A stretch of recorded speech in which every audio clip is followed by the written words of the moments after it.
புதினா சாதம் செய்யலாமா? ஃபஸ்ட்டு புதினா இந்த மாதிரி இலையெல்லாம் எடுத்து வச்சுட்டு க்ளீனாக கழுவி வச்சுக்கணும்.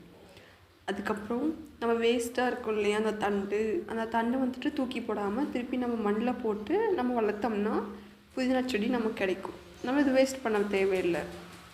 இதுக்கப்புறம் வந்துட்டு உங்களுக்கு அந்த பறித்து வச்சோம் இல்லையா, அதில் வச்சு அரைச்சிட்டு அப்புறம் வெங்காயம் வரமிளகாய் இது ரெண்டுத்தையும் நறுக்கி வச்சுட்டு அப்புறம் கடாயில் எண்ணெய் இஞ்சி பூண்டு நசுக்கி போட்டு அப்புறம் கடலக்கொட்டை அப்புறம் கருவேப்பிலை இல்லை வரமிளகாய் இது எல்லாத்தையும் போட்டு நல்லா வதக்கிட்டு சைடில் சாதமும் ரெடி பண்ணிட்டுருக்கு. அதுக்கப்புறம் வெங்காயம் அப்புறம் தேவையான அளவு உப்பு இது ரெண்டுத்தையும் எல்லாமே போட்டு நல்லா வதக்கணும்.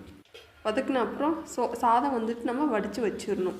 அதுக்கப்புறம் அரைச்சி வச்ச புதினாவை இதில் சேர்த்து நல்லா கிளறிட்டு பச்சை வாசனை போகணும். அப்புறம் தண்ணியெல்லாம் சுண்டணும். இந்த மாதிரி நல்லா க்ரீனிஷாக வர வரைக்கும் நம்ம அதை லோ ஃப்ளேம்லேயே வச்சுட்டு நல்லா இது பண்ணணும். அதுக்கப்புறம் உங்களுக்கு எலுமிச்சைப்பழம் வேணும்னா நீங்கள் ஆட் பண்ணிக்கலாம். ஏன்னா அது கொஞ்சம் புளிப்பாக இருக்கும். ஏன்னா புதினா வந்துட்டு கொஞ்சம் கசப்பு லைட்டாக வரும். ஸோ இது நீங்கள் ஆட் பண்ணிக்கிட்டிங்கன்னா கொஞ்சம் டேஸ்ட் நல்லாயிருக்கும். நல்லா இந்த மாதிரி வதக்கி விட்டுக்கோங்க.